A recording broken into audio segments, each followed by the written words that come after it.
오늘 말씀은 굉장히 중요한 말씀이에요. 오늘 이 말씀을 가지고 책을 쓴다면, 한 10계절 이 말씀을 가지고 책을 쓴다면 한 100페이지짜리 책 한 권은 나와요.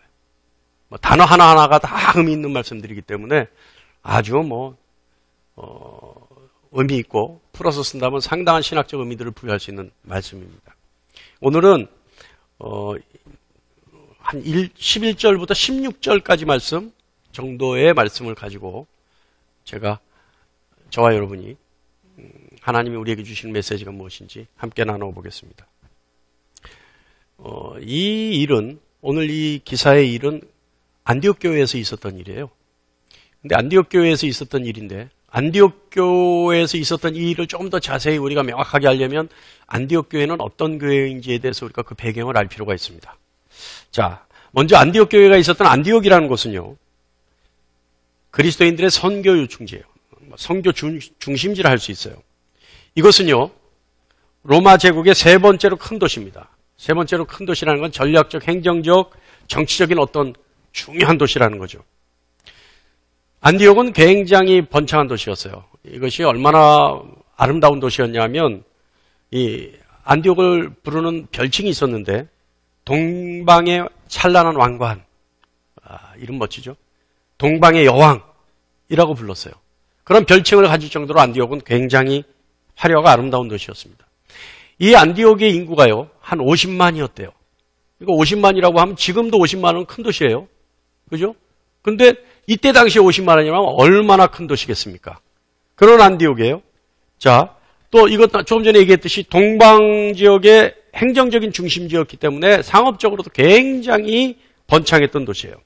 또 이곳은 지리적으로 팔레스타인과 가까웠어요. 유대인들이 거주지와 가까웠어요. 예루살렘 이쪽과 가까웠어요. 그러다 보니까 상당히 큰 규모의 디아스포라가 있었습니다. 디아스포라가 뭔지 아시죠? 차이나타운, 코리아타운처럼 유대인 타운이에요. 그러니까 외지에 있는, 외국에 있는 유대인들이 모여 사는 곳, 이것이 디아스포라예요. 그러니까 이 디아스포라가 상당히 큰 규모가 있었어요. 지리적, 행정적 중심지였기 때문에 유대인들이, 그러니까 디아스포라가 컸던 이유도 있지만, 디아스포라가 컸던 가장 큰 이유는 뭐냐면, 이곳은요, 이곳에 있는 유대인들은요, 안디옥의 사람들, 그리스인들과 동등된 지위를 보장받았었어요. 그러니까 동등한 지위를 누릴 수 있었어요. 왜냐하면 로마 황제 안티오쿠스라고 하는 그 왕과 그들의 후손들이 이 안디옥에 있는 유대인들의 안전 그리고 지위를 보장해줬기 때문이에요. 그러니까 유대인들이 많이 모일 수밖에 없죠. 자, 유대인들이 어느 정도로 많이 모였냐면 한참 때는요, 7명 중에 한 사람이 유대인이에요. 그러니까 50만 명의 7분의 1이 유대인이에요. 그러니까 엄청나게 많죠. 그러니까 여기에 7분의 1이 유대인이라 그러면 많은 숫자예요, 여러분. 네? 그러니까 그 정도로 유대인들이 선호하는 도시였어요. 자, 여러분. 유대인들이 많다는 것은 자연스럽게 무엇이 많다는 얘기입니까? 유대인들이 많다는 것은 자연스럽게 유대교의 종교 행사가 많다는 얘기예요. 왜냐하면 유대인들은 자신들이 모여 사는 곳에 가면 디아스포라를 만들면 가장 먼저 뭘 만들어요? 회당을 만들어요. 왜 회당을 만드냐면 일주일에 한 번씩 안식일에 모여서 그들은 하나님의 말씀을 묵상하고 거기서 하나님의 말씀을 배워야 됐기 때문에 회당을 먼저 만드는 거예요. 그러니까 디아스포라가 규모가 크고 또 유대인들이 그만큼 많아지면 많아질수록 안디옥에는 종교 행사가 빈번하게 일어난 거죠. 근데 안디옥 시민들 역시 유대인들을 적대감이나 차별이나 편견을 가지고 대하지 않았어요. 오히려 유대인들에 대해 관심이 많았어요.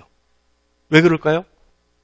유대인들이 그럴 수밖에 없잖아요. 관심을 갈 수밖에 없잖아요. 왜냐하면 안디옥이라는 번창한 도시, 부유한 도시, 여유로운 도시에서 그냥 즐기는 것이 아니라 그들은 굉장히 엄격한 생활을 하고 그 엄격한 생활 중에 일주일에 한 번씩은 모여서 자신들이 믿는 신에 대해서 배우고 말씀을 묵상하고 이러고 또 헤어지고 그리고 그들 회당을 중심으로 뭔가 일이 도모되고 또 어떤 사업을 하고 그러니까 관심이 많이 볼 수밖에 없고 또 많은 관심을 가지고 그것을 보면서 자연스럽게 어떻게 되느냐? 유대교를 인정하게 돼요. 아, 이것이 참 좋은 종교구나. 자, 인정했다는 건 뭡니까? 유대교로 개종하는 사람이 많아졌다는 얘기예요. 이게 유대교로 개종하는 사람이 많다. 상당수의 이 이방인들이 유대교인들이 됩니다. 그래서 사도행전 13장에 보면 바울이 설교를 하는데 유대인들과 하나님을 경외하는 사람들아 라고 얘기해요. 그러니까 유대인은 유대인이죠. 하나님을 경외하는 사람은 누구겠어요? 이방인 중에 유대교를 받아들인 사람들. 그러니까 유대교로 개종한 사람들. 이 사람들을 하나님을 경외하는 사람들아 라고 얘기합니다. 그러니까 바울이 설교하는데 유대인들만 모여있는 게 아니라 유대교를 믿는 이방인들 수가 상당히 있으니까 바울이 그들을 염두에 두고 하나님을 경외하는 사람들아 라고 부를 정도로 많았다는 거예요. 이해하시죠? 예. 이 안디옥 교회는 예루살렘하고 가까웠기 때문에, 지리적으로 팔레스타인과 가까웠기 때문에 예루살렘의 그리스도인들을 박해할 때 많은 숫자의 그리스도인들이 안디옥으로 도망을 갑니다. 그래서 그것에 많은 수가 도피 생활을 해요. 자, 이런 정황들 때문에 안디옥에는 4가지 부류의 그리스도인이 있었어요. 자, 이제 복잡합니다. 이제 수학 공식 같은 얘기들이 나오니까 정신 똑바로 차리고 들으셔야 돼요. 자, 안디옥의 그리스도인들은 첫 번째는 예수님 따르다가 예수님 믿어서 그리스도인 된 사람들이 예루살렘 박해를 통해 도망가서 안디옥에 사는 사람들이 있어요. 그러니까 이 사람들은 뭐예요? 오리지널 그리스도인들이에요. 그죠? 그 다음에 디아스포라에서 태어났는데 어떤 경로로 예수를 믿었는지는 모르지만 그럴 경우도 있겠죠. 예수님 살아계셨을 때 절기로 예루살렘 제사 지내러 갔다가 절기를 지키러 갔다가 예수님 만나서 거기서 예수님 영향을 받고 디아스포라로 돌아가서 그리스도인이 된 사람들도 있고, 또는 예루살렘에서 박해를 피해서 온 사람들의 어떤 선교 활동을 통해서 유대교를 믿는 유대인이었는데 그리스도를 믿는 사람이 있겠죠. 그러니까 디아스포라에서 태어났는데 유대교를 믿는 유대인이었는데 나중에 그리스도를 받아들인 사람이 있어요. 자, 이 사람들은 유대인입니다. 그죠? 유대인이에요. 유대인인데 한 부류는 완전히 예수님에게 배웠고, 한 부류는 그들의 영향을 받아서 유대교를 믿다가 예수를 믿는 헬라 문화화된 사람들. 정서가 헬라 사람들이에요. 이 사람들. 거기서 나서 자랐으니까. 자, 이 두 부류. 또 한 부류는 조금 전에 얘기했듯이 하나님을 경외하는 사람들. 다시 말하면 이방인들인데 유대교로 개종했다가 다시 그리스도인이 된 사람들. 이 사람들은 정서가 뭐예요? 유대교가 정서예요. 기본적으로. 자, 이들이 있고, 또 한 부류, 마지막 부류. 누구냐 하면 유대교는 모르는데 유대교를 믿는 그리스도인이나 또는 예루살렘에서 온 그리스도인들이 포교 활동을 통해서 그냥 예수를 믿은 사람들. 이 사람들은 유대교를 모르죠. 자, 이 사람 4부류. 복잡해요. 여기 또 한 부류가 있어요. 어떤 부류일까요? 유대교를 믿는 유대인이나 유대교를 믿는 이방인이 또 있어요. 그죠? 그러니까 이게 6부류의 사람들이 막 섞여 있는 거예요, 여기에. 그러니까 얼마나 복잡하겠어요. 유대교도 모르고 그리스도교도 모르는 사람들이 보기에는 그놈이 그놈 같고 그놈이 그놈 같은 거예요. 구분이 안 가는 거예요. 그러니까 이때 생겨난 말이 있어요. 무슨 말이 생겨났냐면 그리스도인이라는 말이 여기서 생겨난 거예요. 네. 그래서 그리스도인이 뭐예요? 그리스도를 따르는 사람들. 그리스도의 사람들이라는 말이 여기서 생겨난 겁니까? 그러니까 유대교를 믿는 사람과 어떻게 됐든 간에 그리스도를 따르는 사람들을 구분한 말. 그리스도인. 근데요, 이들은요, 이 안디옥 교회에 있는 그리스도인들은요, 아주 열정과 헌신이 대단해요. 그래서 이 사람들이 뭐인지, 그리스도교가 생겨서 그리스도인이 된 지 1년 만에 무슨 일을 하냐면 예루살렘의 핍박을 통해 굉장히 궁핍해졌다는 얘기를 듣고 연보를 해서 어떻게 해요?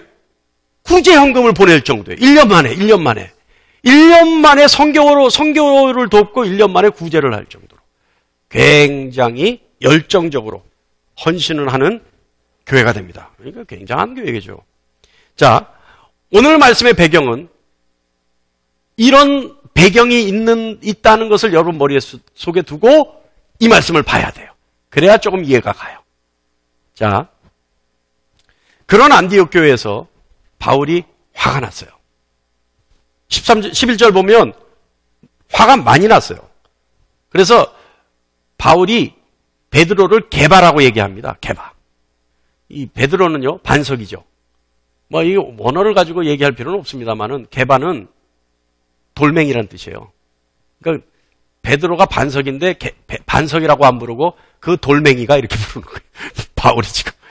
이거 얼마나 화가 났어요. 그 사람은 반석이 뭐예요? 넓은 튼튼한 바위를 반석이라 그러는데, 그깟 놈이 무슨 반석이야? 그놈이 돌멩이지? 이러고 이제 얘기하는 거예요. 게바가! 이렇게 얘기하는 거예요. 자, 게바가 안디옥에 이르렀을 때 책망받을 일이 있기로 내가 그를 대면하여 책망하였노라. 여러분, 우리가 바울 하니까 바울인 줄 알지, 바울은요, 베드로하고는 상대가 안 되는 존재예요. 베드로는요, 총회장이에요. 그리스도교의 맏형이란 말이에요. 그야말로 반석이에요.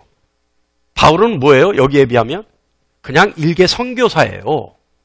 예수도 모르는, 그냥 어쩌다가 예수 믿는 사람들 잡으러 다니다가 벼락 맞고, 그죠? 벼락 맞고 마음 바뀐 사람이에요. 그러니까 일개 선교사가 총회장을 세워놓고 사람들 많은 데서 야단을 쳤다는 얘기예요. 이게 말이 되는 소리입니까?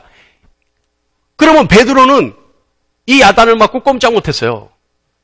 선교사가 총회장한테 야단을 치는데 총회장이 그 얘기를 그대로 듣고 있었다는 얘기예요. 자, 왜 그랬느냐? 무엇이 문제였느냐? 문제는 베드로가 안디옥에 있는 이방인들과, 여기서 이방인이라는 것은 아까 우리가 얘기했죠. 유대교로 개종한 그리스도인 또는 처음부터 그리스도를 믿은 그리스도인, 이 두 부류예요. 이방인들. 이 사람들과 함께 식사를 하는데 예루살렘에서 감독들이 온 거예요. 야고보가 보낸 감독들이 왔는데 이 감독들을 보고 피해버렸어요. 도망을 가버렸다 이 말이에요. 왜 도망을 갔냐 하면 베드로가 이때 이방인들과 식사를 하는데 먹지 말아야 되는 음식을 먹어버린 거예요. 거기서. 율법에 의하면 먹지 말아야 되는 부정한 음식을 먹었어요. 무슨 음식일까요? 예? 알아맞히면 제가 문화상품권 드릴게요. 제가 우리 권대균 집사님이 술 할 줄 알고 제가 예화를 하나 생각했는데 어떤 예수를 처음 믿은 분이, 아내는 열심히 했는데 이 남편은 이제 처음 믿은 거예요. 아는 거예요. 그러니까 이제 어떤 목사님이, 담임 목사님이겠죠? 신방을 온다 그러니까 이제 부인이 그런 거예요. 여보, 오늘 목사님 신방 오시니까 저녁에 일찍 들어와라. 그랬더니 알았어, 일찍 들어올게. 근데 이 남편이 저녁에 들어올 때 박스를 하나 딱 들고 들어온 거예요. 그건 뭐야? 목사님, 귀한 목사님 오셨는데 내가 귀한 걸 대접하려고 특별히 사왔다. 뭔데 이러고 까보니까 좋은 위스키야. 목사님 대접하려고 좋은 위스키 사왔다는 거예요. 똑같은 거예요. 지금 이방인들이 베드로라는 총회장이 와서 같이 식사를 하니까 좋은 것들을 다 내놓았겠죠. 제가 봤을 때는 아마 돼지고기를 내놨던 것 같아요. 예? 이때 고기가 귀했을 거 아니에요. 근데 이방인들은 돼지고기를 서슴없이 먹잖아요. 근데 율법에 의하면 돼지고기는 부정한 음식이니까 먹지 못하게 하는 거거든요. 그러니까 아마 돼지고기를 내놨던 것 같아요. 그런데 돼지고기를 먹다 말고 베드로가 혼비백산에서 도망을 가버린 거예요. 그런데 좀 있으니까 함께 먹던 유대인들도 갑자기 후다다닥 하고 도망을 가버리고, 뭐 선교라 그러면, 하나님의 일이라 그러면 물불을 가리지 않던 바나바도 쫄아가지고 도망가 버린 거예요. 그러니까 이 상황을 여러분 생각해 보세요. 함께 먹던 이방인 그리스도인들이 멋지게 차려놓고 대접하고 있는데 갑자기 총회장이 그냥 먹다가 말고 그냥 막 도망을 가고, 막 같이 있던 유대인들이 다 도망을 가버리고, 그나마 바울하고 같이 와서 선교할 때 보니까 힘께나 쓰게 보였던 바나바도 그냥 얼굴이 허해져 갖고 도망가 버렸어요. 자, 이방인들이 봤을 때 어떨까요, 이거? 이 상황이. 지금 바울이요, 직분으로 보면 상대가 안 되는 베드로를 놓고 책망했던 이유가 여기에 있는 거예요. 자, 여러분, 복음은 뭡니까? 복음은 뭐예요? 예수 그리스도가 하나님의 아들이라는 것이에요. 그리고 예수 그리스도가 하나님의 아들이라는 이 진리를 믿으면 죄인도 의롭게 된다는 사실이 복음이에요. 그리고 의롭게 되는 것은 절대 율법을 지키는 것이 아니라 하나님의 아들 예수 그리스도를 믿는 진리, 복음의 진리를 믿는 것이 복음이에요. 그죠? 그런데 교회 리더라고 하는 베드로, 이 사람 어떤 사람이었어요? 이 사람도요, 이 복음에 대해서 누구보다도 잘 아는 사람이었습니다. 그죠? 사도행전 15장 보면 예루살렘에 회의가 열렸어요. 아주 중요한 회의예요. 이때 회의의 주제가 뭐냐면 이방인에게도 복음이 있느냐? 이걸 얘기하는 거예요. 이방인에도 구원이 있느냐? 이방인도 과연 이방인에게도 예수 그리스도를 전해야 되느냐? 이런 중차대한 문제를 논의하는 자리였는데 이때 베드로가 뭐예요? 자신이 경험했잖아요. 이방인을 구원했던 경험이 있잖아요. 그러니까 이때 일어나서 거품을 물고 얘기를 해요. 무조건 해야 된다. 무조건 해야 된다. 그리고 그들에게도 율법을 강조해야 되느냐? 아니다. 그들에게 율법을 강조하면 안 된다. 베드로의 취지는 뭐였냐면 우리 조상들과 우리들도 율법이 무거워서 그 짐이 무거워서 우리도 그 멍에가 지켜지기 힘들었는데 이제 갓 예수를 믿어 새 생명이 된 사람들에게도 그런 멍에를 씌워서 어렵게 할 필요가 뭐 있느냐? 다 같이 한번 읽어보겠습니다. 15장 10절 말씀입니다. 시작. 그런데 지금 너희가 어찌하여 하나님을 시험하여 우리 조상과 우리도 능히 매지 못하던 멍에를 제자들의 목에 두려느냐? 이거 베드로가 얘기했단 말이에요. 뭐하러 지금 새 생명이 된 사람들에게 이 무거운 멍에를 씌워서 그들도 우리하고 똑같이 개고생하게 만들겠느냐? 하지 마라. 이건 아니다. 그 개고생은 우리만으로 족하다. 이 사람들에게는 그거 주지 말자. 이랬던 사람이란 말이에요. 그런 베드로가, 이거 율법이 필요 없다라고 얘기했던 사람이 베드로예요. 그런 베드로가 어떻게 해요? 그 율법을 지키기 힘들다는 것을 누구보다도 잘 아는 베드로가, 그것을 강변했던 베드로가 율법이 그만 음식을 먹었다고 해서 도망을 가버렸다는 거예요. 자, 이게 뭡니까? 이 율법에서요, 음식에 대한 정결법은 아주 흔한 정결법이에요. 그러니까 실생활에서 적용되는 이 정결법이란 말이에요. 아무것도 아니에요, 사실은. 그런데 그것을 어기고 있었다고 해서 베드로가 도망을 갔고 거기에 많은 사람들이 영향을 받았어요. 그런데 바울이 본 문제점은 그냥 해프닝처럼 웃고 넘어갈 일이 아니었어요. 그냥 그럴 수 있지 뭐. 우리 이제 예수 믿는 사람들 잘 그러잖아요. 아이고 그럴 수 있지 뭐. 나는 도대체 그럴 수 있다는 말을 어디에 근거를 두고 하는 얘기인지 모르겠어요. 그럴 수 없어요, 여러분. 세상은 그럴 수가 없어요. 특히 예수 믿는 사람은 그럴 수 있으면 안 돼요. 그런데 항상 자신은 막 호인인 것처럼 그럴 수 있지 뭐. 여러분, 목사는 그럴 수 있으면 안 돼요. 장로도 그럴 수 있으면 안 돼요. 집사도 그럴 수 있으면 안 되고 권사도 그럴 수 있으면 안 돼요. 그런데 이거는 그럴 수 있지 이 일이 아니었다는 거예요. 무슨 일이냐면 자 보세요. 함께 있던 사람들, 많은 사람들이 이방인이 있어요. 이들은 그리스도인이에요. 근데 이들에게 주장했던 게 뭐겠어요? 율법은 아무것도 아니니까 안 지켜도 된다는 얘기였어요. 했어요. 율법으로 의롭게 되는 일은 있을 수 없다라고 얘기하고 오로지 예수 그리스도를 믿는 믿음으로 의롭게 된다 얘기를 했어요. 그런데 유대교를 믿는 이 개종자들이나 또는 처음부터 예수를 믿은 이 그리스도인들이 의롭게 된다는 것은 율법의 의가 아니라 예수 그리스도를 믿는 믿음이라는 진리를 알게 된 사람들인데 그런 사람들이 교회 리더인 베드로의 행동을 보면 무슨 생각을 할까요? 이렇게 생각 안 하겠어요? 베드로가 이렇게 율법을 어기고 겁을 내는 것을 보니까 우리도 반드시 율법을 지켜야 되는 거구나. 이렇게 생각 안 했을까요? 또 베드로는 율법이 금한 음식을 먹지 않는구나. 누구든지 율법에 금한 음식을 먹으면 죄를 범하는 것과 똑같은 거구나. 그래서 율법을 범하면 안 되는 거구나. 이렇게 생각하지 않았을까요? 또 역으로 생각하면, 반대로 생각하면 율법에 금한 음식을 먹지 않으면 그것이 의롭게 되는 거구나 라고 생각하지 않았을까요? 그죠? 지금 바울은요, 간신히 복음을 전했어요. 그리고 그것을 어렵게 받아들인 사람들이 있어요. 그들은 복음의 능력과 가치를 온전히 알고 있었어요. 그런데 베드로와 유대인들과 바나바의 행동을 보면, 근데 그 원인은 베드로였죠. 베드로가 하는 행동을 보면 뭐예요? 이 사람들이 뭐라고 생각하겠어요? 이제 가까스로 율법을 버렸는데 다시 율법을 받아들이는 엄청난 오류를 저지를 수 있었던 거예요. 그 영향력이, 베드로의 행동의 영향력이 그 자리에서 바로 나타났죠. 그죠? 어떻게 나타났어요? 유대인들에게 나타났고 바나바에게 나타났어요. 베드로 혼자 도망을 갔는데 다른 사람들이 그 악한 영향력을 그대로 받아들여서 그 자리에서 혼비 백성 다 도망가 버렸단 말이에요. 이방인들만 놔두고. 그러니까 바울이 베드로를 책망할 수 있었던 거예요. 사랑하는 여러분, 바울은요, 끊임없이 율법의 의의는 없다고 주장하는 사람입니다. 바울은 오로지 예수 그리스도를 믿는 믿음이 의롭게 된다는 사실을 주장했던 사람이에요. 율법에 대해서는요, 누구보다도 정확하게 많이 아는 사람이, 그래서 율법학자인 사람이 바울이에요.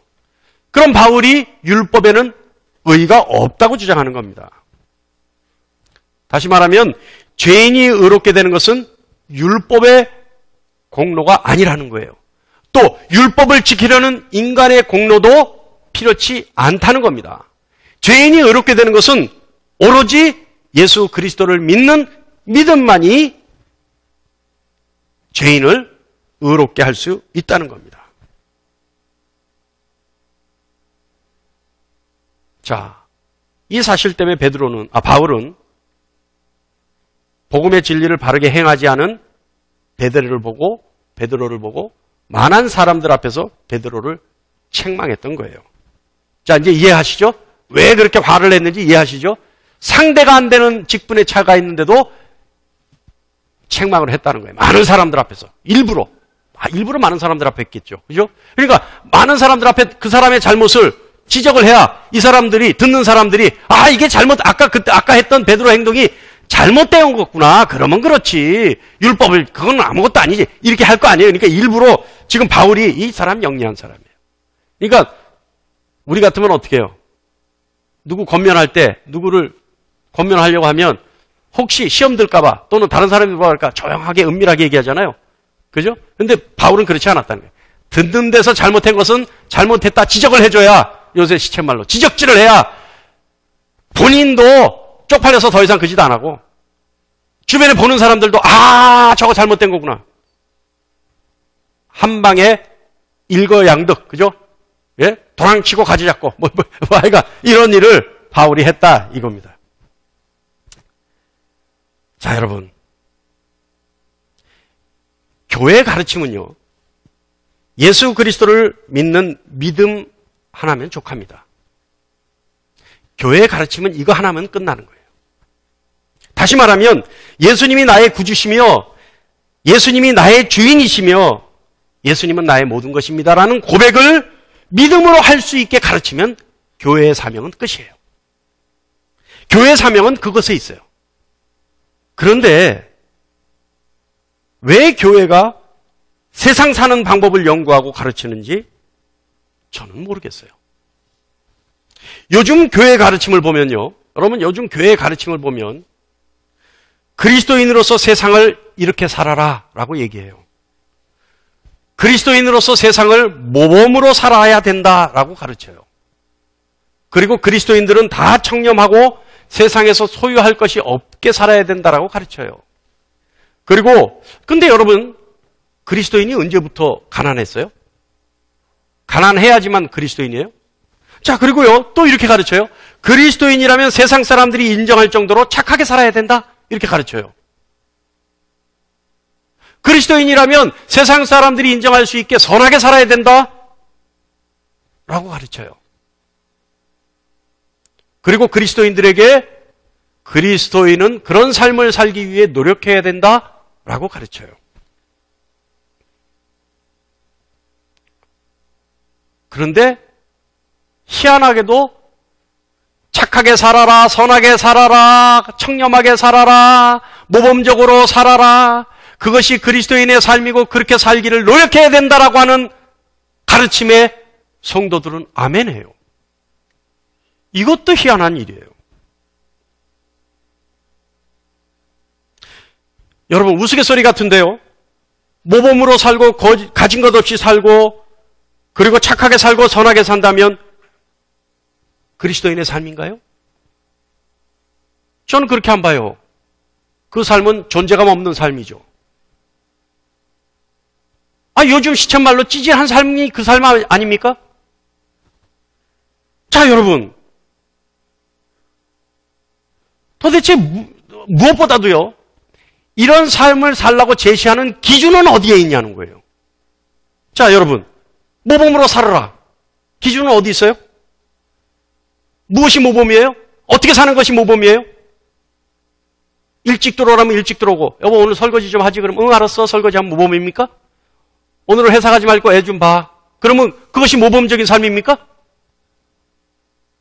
저는 이해가 안 가요. 자, 가난한 삶, 무소유의 삶. 어느 정도가 가난한 삶인가요? 옷 한 벌, 양복 하나, 바지 하나, 가난한 삶인가요? 죄송하지만 저는 양복 한 10벌 있어요. 그럼 저는 부자인 삶인가요? 아니, 어느 정도면 청렴한 삶인가요? 그냥 밥 3끼 안 굶을 정도면 청렴한 삶인가요? 아니면 일주일에 회식 한 번 해야지 청렴한 삶인가요? 자, 집은 어때요? 월세를 살면 청렴한 삶이고 전세 정도는 봐줄만 하고 자가면 청렴한 삶이 아닌가요? 아니, 도대체 기준이 어디 있어요?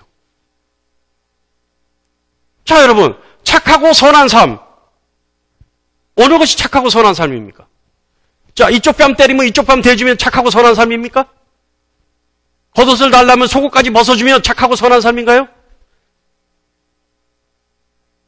때리면 맞고 달라면 아낌없이 주면 착하고 선한 삶인가요? 같이 가자면 가주고 같이 죽자면 죽어주는 삶이 착하고 선한 삶인가요? 여러분 의문 한번 가져보세요. 자, 조금 전에 제가 예를 들었던 말은 오해하지 마세요. 이건 마태복음 5장에 있는 말씀인데 이것은 많은 분들이 잘못 해석해서 설교를 했어요. 이 마태복음 5장에 뺨을 대면 이쪽 뺨 대주고 겉옷을 달라면 속옷까지 주고 오리를 가져면 심리까지 가져라. 이 말씀은요, 예수님이 무폭력 저항을 얘기하신 거예요. 이거를 나중에 이거 한번 설교하겠습니다. 자, 오늘은 자, 그 삶이 여러분 착하고 선한 삶이냐? 과연 여러분 이런 삶의 기준은 어디에 두고 살아야 되는 것이 착하게 선한 삶이냐? 도대체 어떤 것이 그리스도인의 삶이고 그 그리스도인의 삶은 어디에 기준이 있는 거냐? 자, 여러분, 율법은요, 인간의 삶의 전반에 걸친 기준을 제시하는 법이 율법입니다. 그죠? 다시 말하면 해야 될 것, 하지 말아야 될 것에 대해서 기준을 제시하는 것. 그래서 해야 할 것은 반드시 그대로 준행하며 살아야 되는 것이고 하지 말아야 할 것은 했다가는 돌에 맞아 죽는다는 생각으로 절대 하지 말아야 된다는 것이 율법입니다. 그죠? 그런데 여러분, 조금 전에 제가 했던 착하고 그리스도인의 삶이라고 하는 것, 어떻게 보면 율법과 비슷하지 않나요? 율법은 하지 말아야 될 것과 할 수 있는 것에 대해서 기준을 제시하는 거예요. 그러면 그리스도인의 삶, 착하게 살고 선하게 살고 뭐하게 살고 저렇게 살고 또 그 삶을 살기 위해 노력해라. 어떻게 보면 이거 율법과 비슷하지 않아요?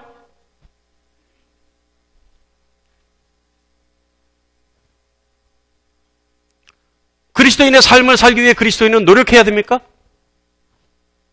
여러분 어떻게 생각하세요? 그리스도인의 삶을 살기 위해 여러분 그리스도의 삶의 표본을 보여놓고 그렇게 살도록 노력해야 되는 것이 그리스도인의 삶인가요? 그리스도인의 사명이 삶을 노력해서 사는 것이 그리스도인의 사명인가요? 저는 여러분 좀 제발 명확하게 좀 가졌으면 좋겠어요. 그리스도인의 삶은 노력하는 삶이 아니에요.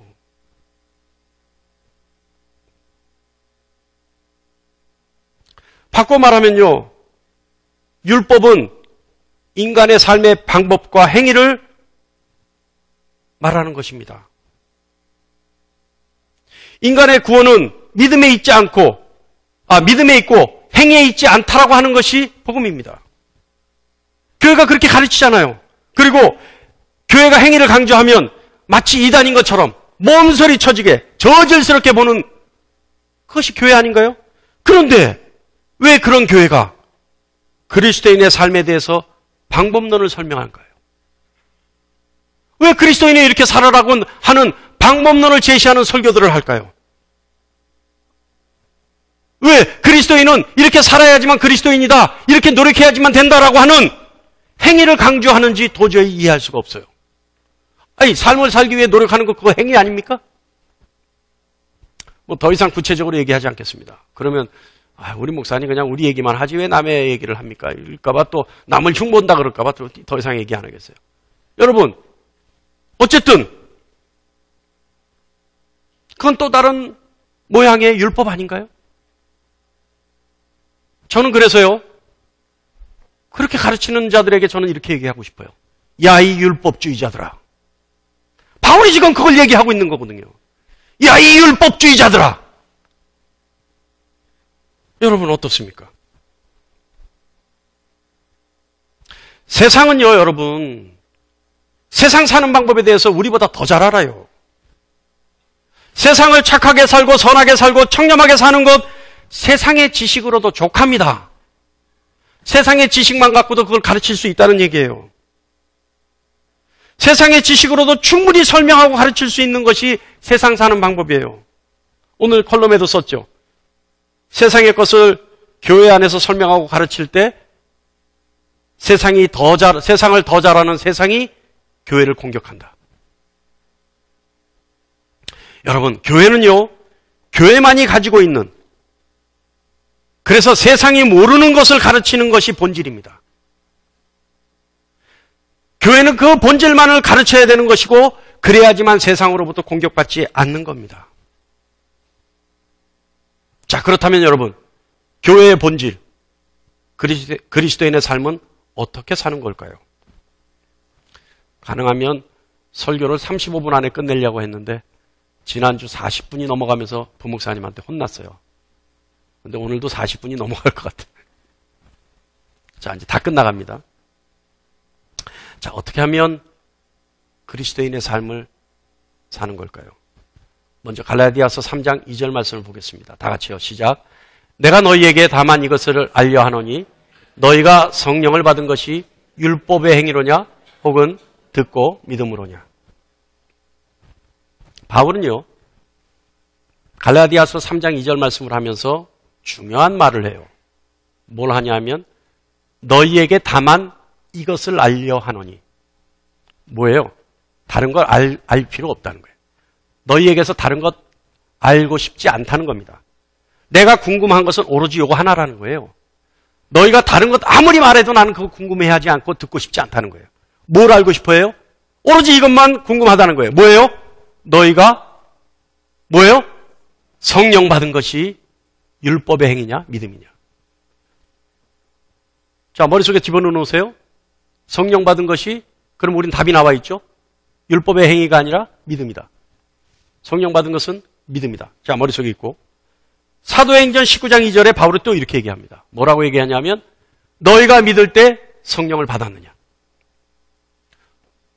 다만 이것을 알고 싶어 하는 거예요. 너희가 믿을 때 성령을 받았느냐. 바울이 얘기합니다. 바울이 이런 얘기 안 해요. 너희가 믿을 때 예수 고백했느냐. 너희가 믿을 때 예수를 주라 시인했느냐. 너희가 믿을 때 다른 예수에 대해서 얘기했느냐. 안 해요. 너희가 믿을 때 성령 받았느냐. 이 얘기만 물어보는 거예요, 바울이. 다만 이것만 알고 싶다는 거예요, 바울이. 자, 여러분, 성령을 받은 것이 율법의 행위가 아니고 믿음입니다. 우리가 갈라디아서 3장 2절에 얘기했죠. 또 사도행전 19장에 너희가 믿을 때 성령 받았느냐. 잘 들으세요. 다시 말하면 믿는다는 것은 성령 받는다는 거예요. 믿을 때 반드시 성령 받는다는 겁니다. 그러므로 믿는 사람은 성령 받은 사람이라는 것이고 성령 받은 사람은 믿는다는 거예요. 자, 그러면 성령을 어떻게 하면 받는가? 이게 중요한 거예요. 성령 어떻게 하면 받아요? 조금 전에 말씀, 갈라디아서 말씀과 사도행전 말씀에 의하면 믿으면 성령 받는 거 아니에요. 그죠? 믿으면 성령 받는 거예요. 여러분, 우리 목사님 또 트릭 써서 다른 대답 하려고 하지. 이거 아니에요. 믿으면 성령 받는 거예요. 이거는 진리예요. 믿으면 성령 받아요. 그런데 단서가 하나 딱 있어요. 믿는 것과 성령 받은 것은 동일해요. 같은 거예요. 그런데 이 믿는다는 의미에서 믿음과 전혀 다른 고백이 하나가 더 있어요. 믿는 것은 성령 받은 거예요. 성령 받은 것은 믿는 거예요. 그런데 성령에 더해지는 게 아니라 이 믿는다는 것에 믿음과 전혀 다른 단어가 하나가 더 들어가요. 이게 뭐냐면 사도행전 2장 38절 말씀에 있습니다. 다 같이요. 시작. 베드로가 이르되 너희가 회개하여 각각 예수 그리스도의 이름으로 세례를 받고 죄사함을 받으라. 그리하면 성령의 선물을 받으리니. 자, 이것을 정리하면 어떻게 되냐면 회개하고 죄사함 받으라. 그러면 성령을 선물로 받는다. 자, 그렇다면 여러분 들으세요? 회개하면 죄사함 받고 죄사함 받은 증거로 성령 받는다. 그죠? 그럼 정리하면 믿는 사람은 성령 받은 사람이고 성령 받은 사람은 믿는 사람인데 성령 받은 사람은 죄사함 받은 사람이고 죄사함 받은 사람은 회개한 사람이다. 할렐루야! 회개한 사람은 죄사함 받은 사람이고 성령 받은 사람이다. 그러므로 믿는 사람은 회개한 사람이고 이 사람은 죄사함 받은 사람이다. 이 사람은 성령을 선물로 받은 사람이다. 할렐루야! 이해하십니까? 끝났어요. 이게 기독교예요. 이게 다예요. 이게 복음이에요. 이것만 가르치면 돼요, 교회는. 이것만 가르치면. 할렐루야! 자, 그러면 어떻게 살았냔 말이에요. 아이, 좋아요, 목사님. 믿고 성령 받고 회개하고 제사함 받으면 성령 받는데 다 좋아요. 그러면 어떻게 살아요, 믿는 사람은? 착하고 선하게? 청렴하게? 그 삶을 위해서 노력하고? 천문의 말씀이에요. 그리스도인의 삶은 정해져 있는 삶이 아니에요. 어떻게 살아라는 모범을 제시하는 삶이 아니에요.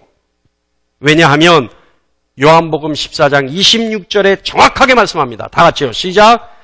보혜사 곧 아버지께서 내 이름으로 보내실 성령 그가 너희에게 모든 것을 가르치고 내가 너희에게 말한 모든 것을 생각나게 하리라. 할렐루야. 어떻게 살면 돼요? 그리스도인의 삶은 회개하고 제사함 받고 성령 받아 믿는 사람은 성령이 가르치는 대로 사는 것이고 주님이 우리에게 하신 말씀을 생각나게 하는 대로 사는 것이 그리스도인의 삶이에요. 할렐루야. 그런데 무슨 착하게 살고 뭐를 선하게 살고 뭐를 청렴하게 살고 무슨 노력하고 살아요. 그리스도인의 삶은 성령이 가르치는 대로 따라가는 삶이요. 주님의 말씀 생각나게 하는 대로 그대로 가는 삶이 그리스도인의 삶이에요. 할렐루야. 할렐루야. 사랑하는 성도 여러분, 교회는 세상을 사는 방법에 대해서 방법론을 제시하고 가르치는 것이 아닙니다.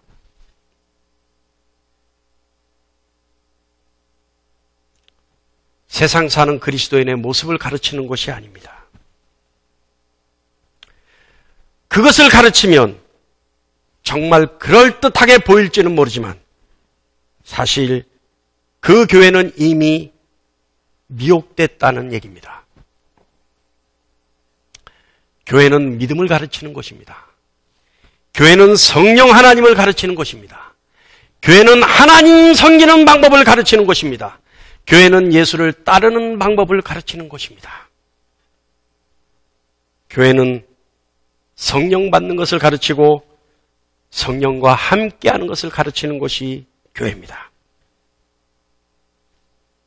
교회는 인간의 죄에 대해서 말하는 것이고 죄사함 받는 회개에 대해서 말하는 것이 교회입니다. 깨달을 수 있는 여러분 되시기를 간절히 축원합니다. 마지막으로 갈라디아서 3장 3절 말씀 한번 읽어볼까요? 시작. 너희가 이같이 어리석으냐? 성령으로 시작하였다가 이제는 육체로 마치겠느냐? 너희가 성령으로 시작해서 교회 세우더니 결국은 세상 사는 방법 가르쳐서 육체로 마치겠느냐? 바울이 얘기합니다. 율법의 행위가 아닌 믿음이라고 성령으로 시작한 교회가 세상을 가르치고 세상 방법을 가르쳐서 다시 육체로 마치겠느냐? 오늘 말씀에 경각심을 품을 수 있는 여러분 되시길 간절히 축원합니다. 교회는 회개를 말하는 것입니다. 교회는 인간의 죄를 다루는 곳입니다. 그래서 그 죄가 소멸되어져서 새 생명을 얻게 하는 곳이 교회입니다. 놀라운 진리를 품을 수 있는 여러분 되시기를, 그래서 주님의 이름의 능력과 권세로 세상을 살아갈 수 있는 여러분 되시기를 간절히 축원합니다.